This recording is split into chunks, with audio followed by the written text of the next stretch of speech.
Okay, imagine this. You're scrolling online, maybe looking for something unique, a dress, a top, something that feels, well, special. Crafted with care, Oh, maybe? exactly. And then, boom, you land on this website, mabelinda.com, and the homepage, it's instantly charming, right? Very appealing. It tells this really heartwarming story. Mabel and Daisy, a mother and daughter, and they pour all their shared love into making these uh, high-quality, handmade women's clothes. Sounds lovely. And here's the kicker. A massive 70% discount. They're celebrating 3 years with you, promising these thoughtfully designed pieces for, confidence, comfort, and a touch of timeless beauty. Mm. I mean, for anyone wanting unique designs, that sounds like the perfect find, doesn't it? Like you've hit the jackpot. It absolutely paints that picture. That emotional hook is strong, pulling you in with this story of, well, authenticity. Yeah. But the real question we're diving into today and what our source is really focused on is this boutique actually genuine? Or could it be, as one source put it, just another clever online trap? So this deep dive is going to be, I think, really valuable for anyone navigating, the sometimes tricky world of online shopping. Mm. Think of it as a shortcut to spotting those potential red flags. Exactly. So we've got a stack of sources here, a really detailed review of mabelinda.com, customer feedback, some digital digging, and we're going to unpack it all. Piece by piece. Piece by piece. We'll look at the claims, scrutinize the details, and figure out what's really going on behind this charming friend. Our mission, to give you the insights to spot these issues and make better choices next time you see a tempting offer online. Okay. Okay, let's get into it. So it all starts with this beautiful story, right? Mabel and Daisy, mother-daughter, passion for clothing. The website really pushes this image of a small family business. They really lean into it. And that banner, celebrating 3 years with you, it suggests history, trust, happy customers. It makes you feel good about buying from them, like you're supporting real people. Yeah. And that's precisely where our source material flags the first, well, pretty significant issue. That lovely picture of Mabel and Daisy, the faces of the brand. Yeah. Our research shows it's actually AI-generated, not real people. Wait, seriously? AI-generated founders? Yeah. It's quite fascinating the effort put into creating this emotional story with a human face. But the face itself is entirely fake. Wow. It immediately makes you question the whole thing, doesn't it? Why invent founders if you're legit? That's a huge contradiction right there. If the founders aren't real, what else isn't? And building on that, they claim 3 years in business, right? Suggesting stability.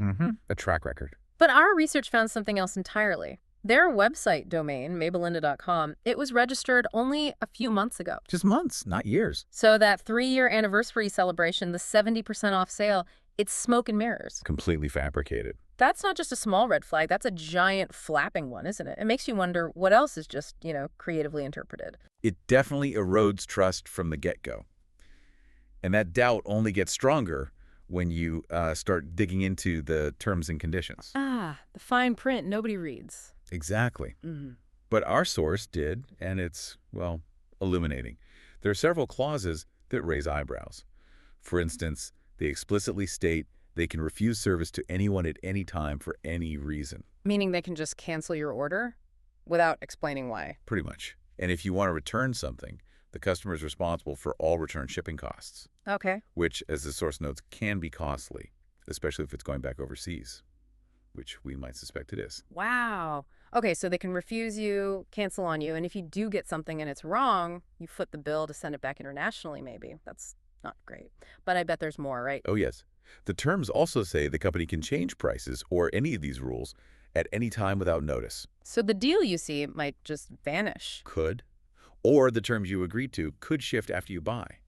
And this one's almost bold. They can cancel orders if they claim there was a pricing or listing error. Seriously. So they have all these escape hatches. Essentially, yes. Yeah. Multiple get-out-of-jail-free cards protecting themselves from almost anything. So connecting the dots here, what does that level of control tell us? I mean, it feels like they have zero confidence in their own stuff or just don't care about the customer experience once they have the money. It certainly shifts almost all the risk onto you, the buyer. You're agreeing to terms where the seller holds all the power, and your options are really limited. It's not just inconvenient. It sounds like a setup where they have minimal accountability. You could be out of pocket with no clear way to sort it out. It feels less like a purchase and more like a gamble. That's a good way to put it. And speaking of accountability, Our source points out another critical piece: transparency, or rather the lack of it. The only contact method they provide is an email address. Just email, no phone number, no address. None listed, no physical store location, nothing. So how do you even know who you're dealing with or where they actually are? It's not just about getting a refund. What if there's a real problem? Who do you talk to? Exactly. This lack of transparency makes resolving any issue incredibly difficult, let alone something serious. It's like yelling into the void. And it feels intentional, doesn't it? Like they want to be hard to reach. It really does. This isn't usually an oversight. It's often a tactic used by, let's say, less reputable operations to make themselves difficult to trace, especially if they're shipping internationally and dealing with different consumer laws. Right. It isolates you as the customer. Precisely. It protects the seller from direct interaction, direct scrutiny. Okay, so we've got AI founders, a fake business history, really sketchy terms and conditions, and no way to actually contact them easily. It's not looking good. Not at all. Yeah. But perhaps the most powerful evidence comes from, actual customers. People who took the plunge. Exactly. Our source looked at Trustpilot reviews. And guess what? All 3 reviews are negative. All of them. Ouch. So these aren't just suspicions anymore. No, these are real experiences. For example, one buyer said the product they got looked nothing like the pictures on the site. Classic bait and switch. And worse, they found the promised 14-day money-back guarantee doesn't exist. In reality, they couldn't get their money back. So misrepresentation and they don't honor their own return policy? That's terrible. It's a major breach of trust. Another customer clearly saw through it, pointing out the AI-generated image and called it a fake company. So people are noticing. Good. But you said there was a third review. Yes. And this one really pulls back the curtain. This reviewer stated that despite the site claiming to be a Bristol-based family business. Claiming to be British. Yeah, Bristol-based. Yeah. But the reviewer found it's actually run from Asia. Ah, the geographical misdirection. Common tactic. Very. And furthermore, this customer discovered the site charges high prices for the same dresses you can find on Amazon for much cheaper. So inflated prices for stuff available elsewhere. Exactly. And even then, buyers are still expected to pay those expensive shipping fees to send items back. Man. So it's misrepresentation of products, location, price. Yeah. The whole package. Pretty much.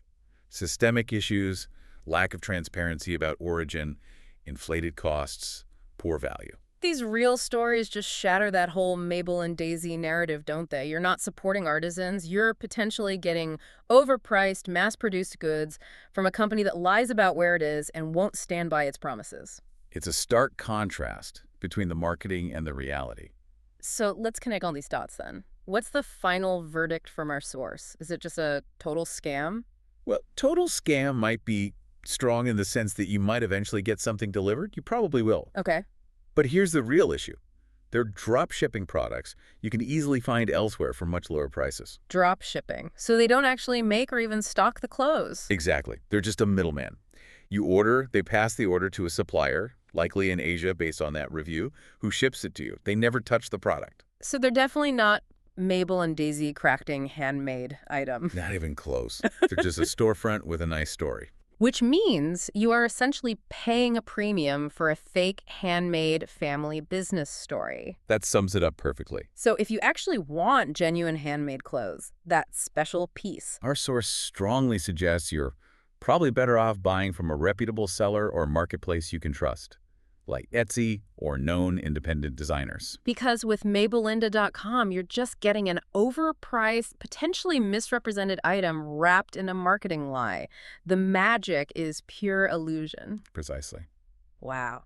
Okay, so wrapping up this deep dive, it's pretty clear what's behind the curtain at Mabelinda.com.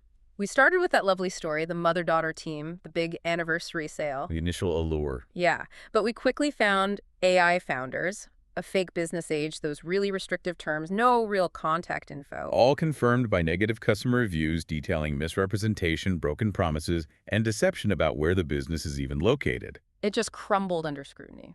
It really did. Yeah. And this whole case serves as, I think, a vital reminder. Online shopping is convenient, yes, but a bit of critical thinking, a closer look. It can save you from disappointment, hassle, costly returns. And from paying extra for a story that isn't true. Exactly. Knowing what to look for, understanding these tactics that empowers you to protect your wallet and, frankly, your expectations. It makes you a smarter shopper. So Thinking about this deep dive, what really stands out to you, our listener? Maybe it's just how big the gap was between that polished story and the messy reality underneath. Hmm. As our source concluded, if it sounds too good to be true, it usually is. But it's not just the price, is it? It's the whole package, the story they sell, how transparent they are, the promises they make. And whether they keep them. Right. So next time you see an online offer that seems absolutely perfect, maybe pause for a second. Ask yourself, what could be hiding beneath the surface? What are the potential hidden costs or deceptions here? It's a good question to keep asking. Definitely something to keep in mind, even beyond just clicking buy now. Makes you think about credibility everywhere, really.